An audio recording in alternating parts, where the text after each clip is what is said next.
Hi guys, welcome back to Geeks Wargaming. So today I am going to be building and magnetizing one of the warlords from the new Adeptus Titanicus game. I'm going to do this in the same style as what I've done before, so page by page, show you each sort of sub-assembly at the end of each page, pointing out any issues that I may have had while building and any sort of places to put magnets and maybe leaf panels off for painting and that type of thing. So let's have a quick look through the manual. Now I will say this kit isn't as tall as a knight, however the amount of sprues that you get, it looks like it comes with basically more bits than a knight, so I should imagine it's probably around the same sort of difficulty level to build as a knight, maybe even a little bit higher. The instructions, as ever, are really nicely detailed, really clear, but look at all these parts here. This is just sort of the hip joint assembly. It looks like they have just pretty much scaled down the Forge World resin kit into the plastic, so you're still getting an awful lot of detail on these parts. It looks absolutely fantastic, but you can see the amount of instructions that you've got for this. So it is, as I said, it looks like it's quite a complex kit to put together. I'm really looking forward to getting my teeth into this one. It looks like there could be quite a bit of posability as well around the legs, particularly with the sort of ball joint at the hips.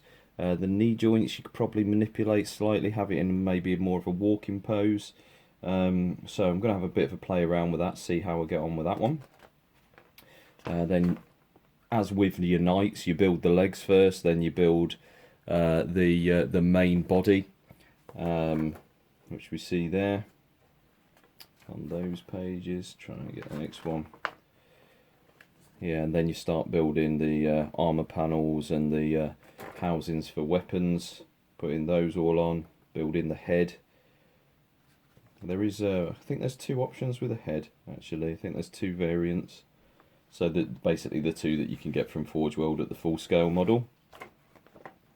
As I said, I am going to magnetize this because I think Forge World have basically said that they will be releasing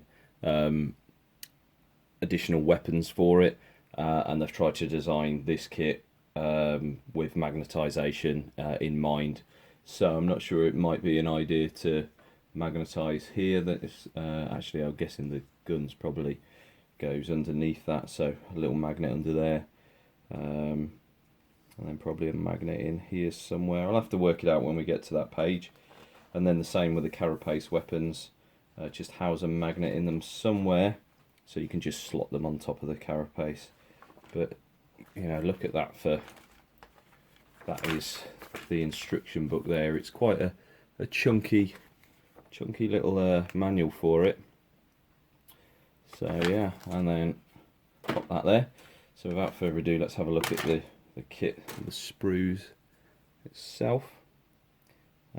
So this looks like there's some leg, feet, and then the top, the side of the main hull on that one. But again, the amount of detail, I mean, I don't know if you can see this one here, but that one is a heavy bolter, it appears to be, or something like that, that's going to go somewhere. Lots of little weapons here, las cannon there, so you can see the sort of the scale just by looking at the sprues here. Really good, really nice looking sprue. Put that one down. All the armor plates, there's a few options as well for the armor plates. So these here, these are the, let me get the,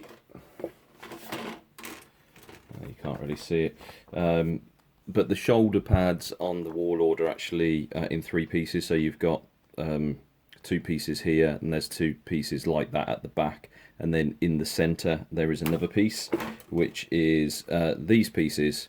So depending on, you know, if you want a loyalist or a traitor, or one which hasn't quite made up its mind, you can use the emblems on this. So obviously you got the loyalist emblems here. You've got the Eye of Horus there, or just the blank ones. My Titans I'm probably going to build with the Eye of Horus. I'm thinking I'm going to go Mortis. I haven't quite decided yet, but I think I probably will, because I think Richard is going to go with one of the loyalist houses. So it just makes sense for me to go with one of the traitor houses. So yeah, again, really nice detailed sprue. And then the last sprue is the weapons and the heads. So is there alternative head sculpts? Maybe there isn't. Maybe there isn't. Again, when we get to that part in the instructions, we'll know. But I can only see that one. I don't know if I've missed them on the other. Can't see any on that one.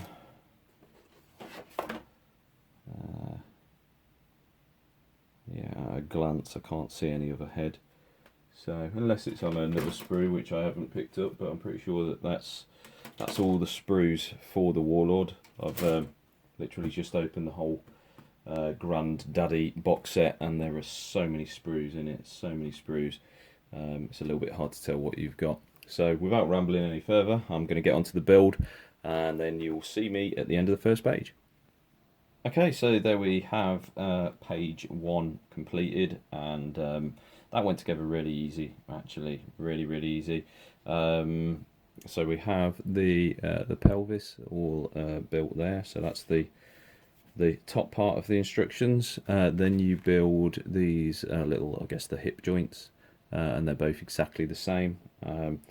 Couple of little fiddly bits there, but you know, nothing too taxing. So you build 2 of those, and then it takes you onto the left leg, and you sort of attach it to the hip joint first of all, and then build the armor plating around it, and then you build the lower leg, dry fit it into the gap, and then put this sort of cap on here, which finishes off all the leg design. Obviously, blob of glue in there will stop that from moving, but I haven't decided what pose I want to go for yet. So when I've got both the legs together, I'll sort of do some test fitting and see what sort of pose that I want. So yeah, but that's probably, I don't know, 15-20 minutes max to get to there. There's also the armor plate that goes in front of the crotch piece, shall we say. So yeah, that's that. So let's move on to the next page. I think it's probably going to be pretty much rinse and repeat with the leg. So yeah, so we're moving on to the right leg, and then putting the feet on. And all these, I guess these are the pistons. Oh, sorry, you can't see it on camera. So yeah, put the feet on, and then the pistons. They are actually armoured, but I think by putting them, gluing those on, that's not going to cause too many issues for painting anyway. So I'm probably going to glue those on, because I think if you cut all of those off, it looks like they're all the same part actually. So I'll have a look. If they're different parts, then cutting them off the sprue might be a bit of a problem, because obviously you've got sort of 8 pieces, and they might have to go in a certain way, so it'd be quite hard to sort of keep them separate for painting. So I think I probably will just glue them on like that anyway. So anyway, let's crack on that page, and I'll be back shortly. So here we are at the end of the second page, and it's starting to come together very nicely now. A little bit fiddly with obviously the leg joints and deciding on the pose, so I've just gone for a slightly striding forward pose. I've used the base just to make sure that his feet are going to be flat, so you can see the stride slightly there. I might attempt on the next one to maybe have its foot slightly elevated. It looks like there is actually a lot of potential poses that you could put in this. I'm a little bit concerned. I have glued these on because I figured, well, if I've got to paint these armor panels anyway, and it's not too much of a hardship to do the others. Plus, before you stick those bits on, you've basically got a very flimsy ball joint. So if you are planning on keeping that off for painting, I think most people would probably be doing a lot of dry brushing over the silvers on the legs, and if you've only got it held together with a little ball joint, and then you could potentially snap the feet off anyway. So I think it's probably better just to put those bits on. They are all identical. They're the same number piece, and it's a little ball joint, and then it sort of slots into sort of this groove all the way round. There's an armor panel that then slots on the sides on the next page, you can see. So I'm just sort of hoping that it doesn't really matter what position you've got the leg. If you've got it at quite an extreme angle, I should imagine that these armor plates, by the look of it, are just going to slot on quite nicely anyway. I don't think any of these panels are going to interfere because they're slightly set back from the actual placing of the armor panels. So yeah, the next page is putting all the armor panels on. So I'm going to cut them all off and just test fit them, but you won't actually see them on the model until it's painted. And then we're starting to build the sub-assembly for the waist and then the top of the hull. So yes, this is absolutely flying together. It's a real nice kit to put together. Actually, it's not as complex as I first thought. These instructions do look quite detailed and fiddly, but it's not actually. It's really self-explanatory and easy to follow. So you shouldn't have any trouble putting this kit together at all. So let's move on to this page. Okay, guys, I'm back, and some of you might have already noticed and have probably commented down below already, but I made quite a major balls up. I actually glued the pelvis in the wrong way. And I only realised that when I was trying to place these armour pads, because these armour pads are actually slightly longer on one side than the other, and the longer bit goes to the front of the model. How I'd got it, I'd actually positioned the legs so that detail at the back there was actually showing at the front.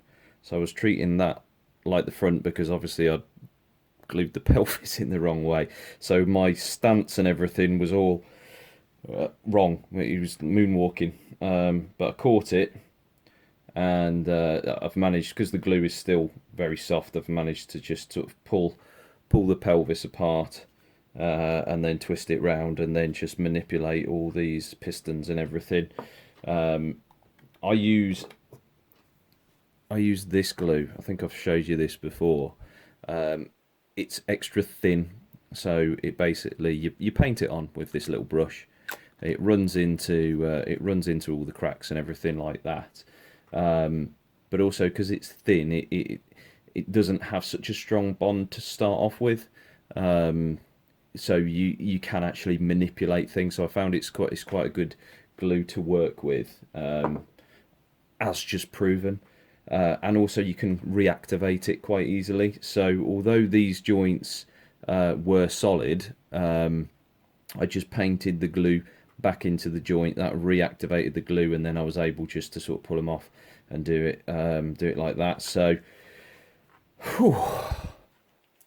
Yeah, I was panicking then. I was thinking, oh god, it's a 65 model and I've just wrecked it. I'm building one for Rich as well. Do I tell him that it's just his? No, I can't do that. So yeah, I fixed it. It was an easy fix to do once I'd caught it. But if you do make that same mistake yourself and you're not using a thin glue, that might cause you some issues. So yeah, this is what the legs should actually look like when you've glued them on the right way. Genius, absolute genius. Hey, we all do something stupid like that when we're building a model. In fact, yeah, comments down below. I want to see what's the stupidest thing you've ever done when building a kit and how much it cost you, or did you manage to rectify it. I'd love to hear your war stories like that. So yeah, that's fixed. Thank goodness. So yeah, onto the panels. I'm just going to continue cutting those off. Hopefully, I'll find out that I haven't done an epic fail on anything else. So yeah, I'll be back again shortly. Right, so here we are after after the fail. Got to the end of this page, and I've just sort of placed them on. That's why it's just fallen off. As I said, I was going to leave some panels off for painting. So these bits, they're just sort of, you know, placed on. They're actually quite easy to work out that you've got the right one, even though they're not exactly the same piece, because this is kind of like a U shape, but it's slightly longer on one of the sides, which relates to obviously that in there. So you can keep those off for painting without keeping a note of what number they are. You should be able to work out that that goes on that side and the other one goes on the other side quite easily. These again are unique pieces, so they go up that way, and the bit with the groove cut out, I don't know if you can see that on the camera, that groove there, that goes closest to the waist piece. So again, keep those off painting, that'd be quite easy. So after completing the legs and all the armor panels for the legs, we then start building the bottom half of the hull.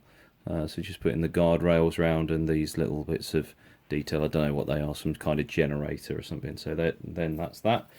And then the last thing that we do on that page is start building side of the main body. So just this back bit here, and then building a side onto it.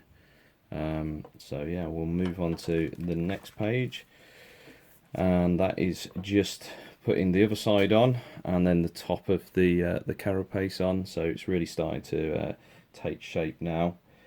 So without further ado, let's move on to that. So I've just completed that page, and that was really quick. It looks like quite a lot of work, but it wasn't. It was like 5 minutes, and that's including the cleanup.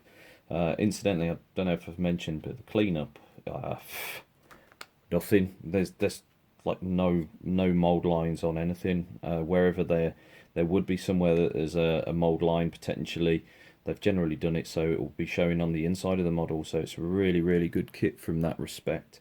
I've left a couple of bits off, again just for painting, so that just goes over the top of the head, and this one goes just underneath the chin.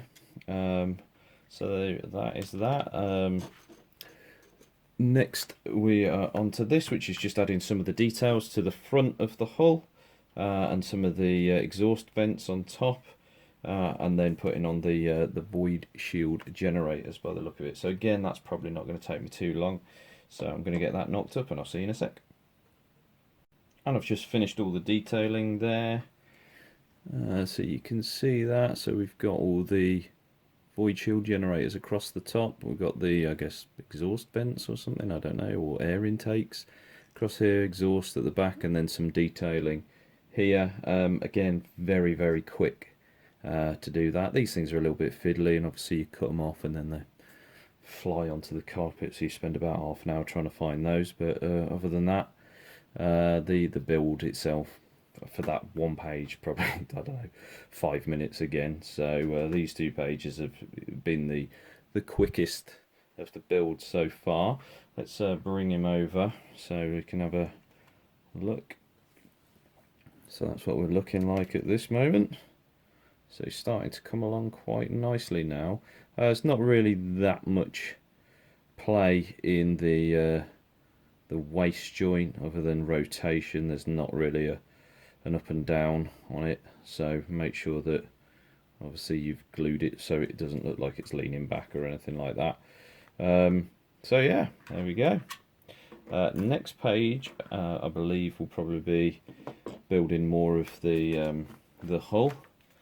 So put something in here, leg piece. Okay, yeah, so this looks like building out the shoulders more for the arm mount, and then building in some of the las cannons I don't know if that's an optional piece, if that's... oh, I'm pointing at something that you can't see. I'm not sure if that's an optional piece either. You can go with the bolters or the las cannons, or if that's maybe the front and the back. I don't know. I know they've got las cannons on the back of the Warlord, so maybe that's something to do with that. But we'll have a closer look in a moment when I'm actually building it. So let's get that built and come back and see what it looks like.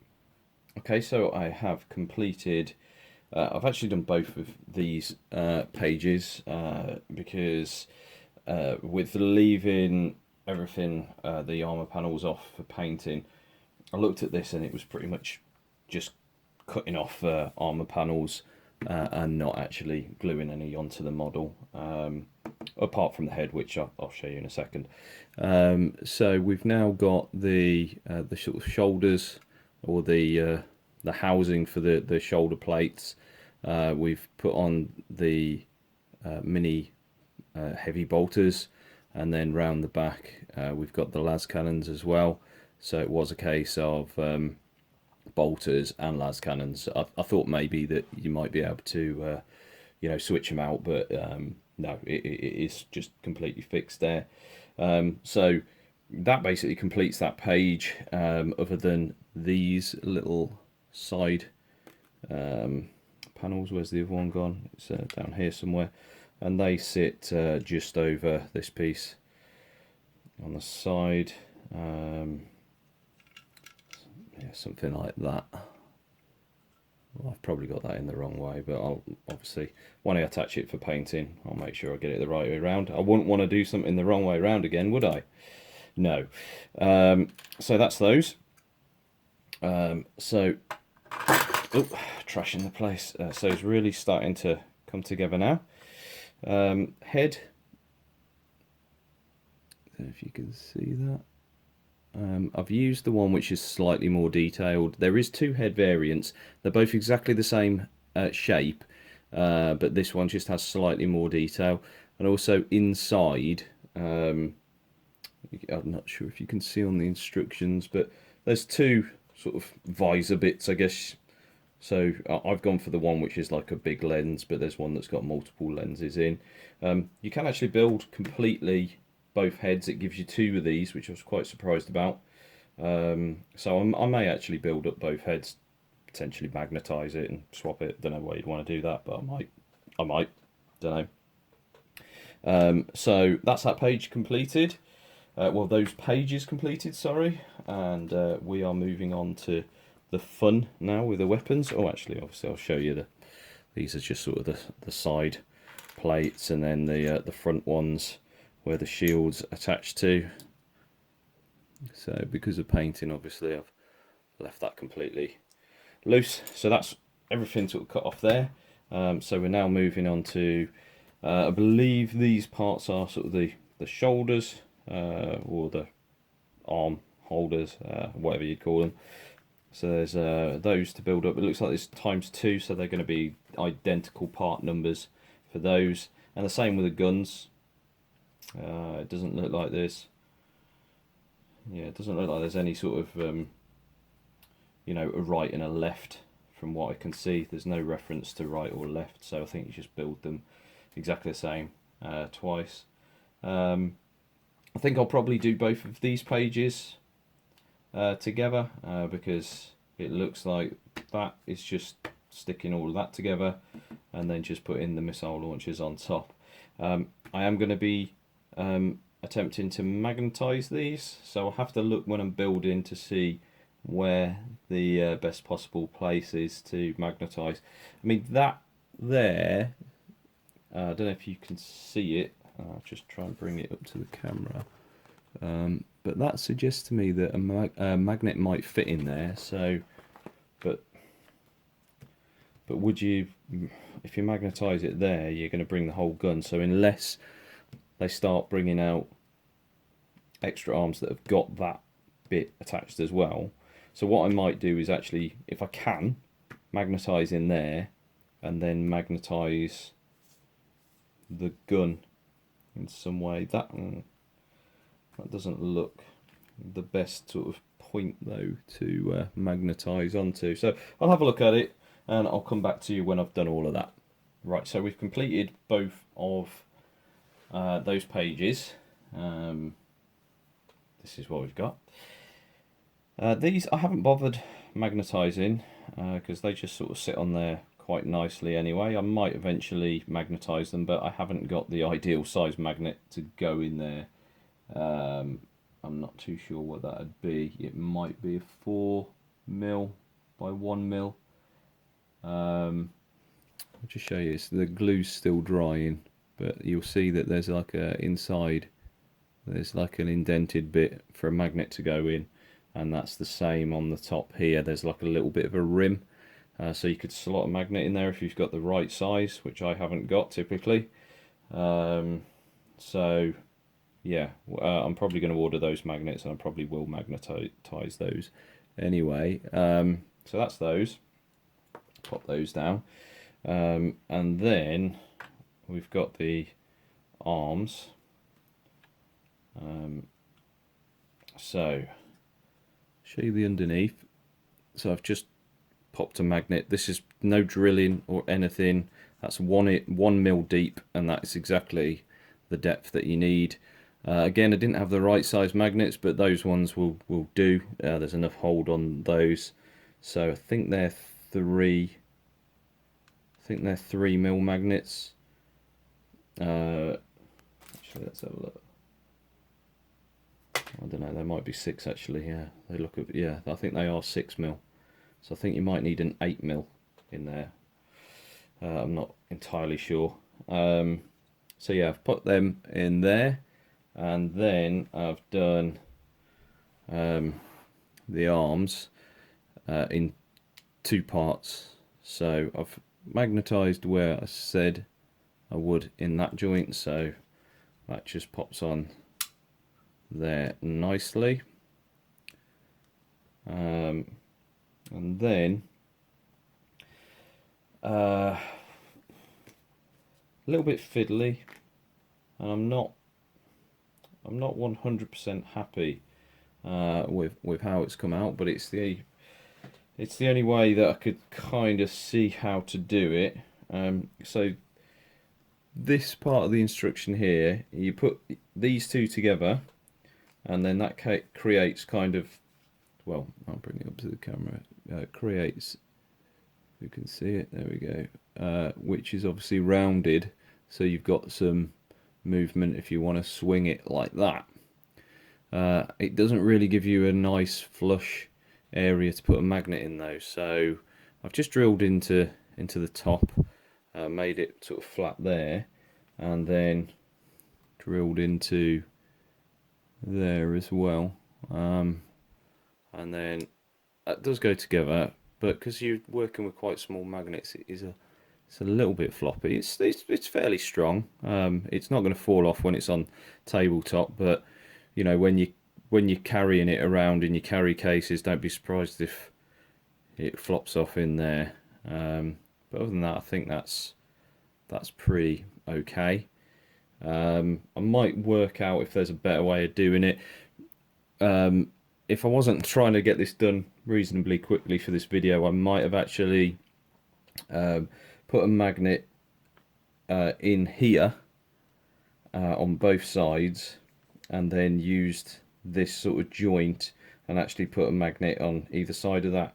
However, it is quite a thin piece of plastic, so you do run the risk of drilling all the way through with your magnet. So I wasn't entirely sure that was going to be possible, and as this is quite an expensive kit, didn't really want to do that. So I might just stick with what we've got there. So yeah, but it all goes together okay, and having the magnet in there means that you've got the posability like that as well. So it all goes together quite nicely. There you go. And then back with the missile launchers on top. Pop him over there. Let's move on to the next page. Oh, and obviously I've cut these off. These are directional, so you kind of follow the ridges in there, and then there's a corresponding ridge for you to put them in. So again, you can't get them wrong from cutting them off, so that's why I cut them off. Next page, yeah, we've just built those. So the next page and the last page of the instruction manual was just putting the Apocalypse launchers on the top, and then there's some information about transfers and colour schemes and things like that. Quite like this one actually, so I'm quite tempted to go with these, the yellow ones. I believe that they are a traitor Titan house. I'm not 100% sure though, so I'll have to do some reading and see if I can work out if they are traitor or not. If they are, I might go with that, or I might just go Legio Mortis, as I said at the start of the video. But that's him done, other than the armour panels. So hopefully you enjoyed that video, guys. Hopefully that was useful to you for the magnetization and everything like that, and the how not to glue his legs together, because I totally did that on purpose, obviously. But yeah, I really enjoyed putting that kit together. It wasn't actually that hard at all to put together. It's flown together, to be honest, which was partly why I probably made that error, because it was just going together so well. This whole kit, including all the magnetization and everything like that, it's probably taken me 3 hours absolutely total, and there was probably about an hour 45 minutes, something like that was messing around with magnets. So yeah, it just goes together really nicely. So if you haven't got one of these and you're thinking about getting one, I would say, yeah, definitely pick it up, because the level of detail, it's fun to put together, and it looks really nice, and it's something quite unique, I'd say. Even if you've got knights, there's and a lot of detail on this. So yeah, I'm rambling now, so thanks for watching, guys. As I said, hopefully you enjoyed that. Give your comments down below. As I said, if you've done anything really bad or really stupid with any builds, I'd love to hear about your your stories of when things went wrong. If you haven't already done so, remember to subscribe to the channel and like the video if you liked it, and we'll see you in the next one.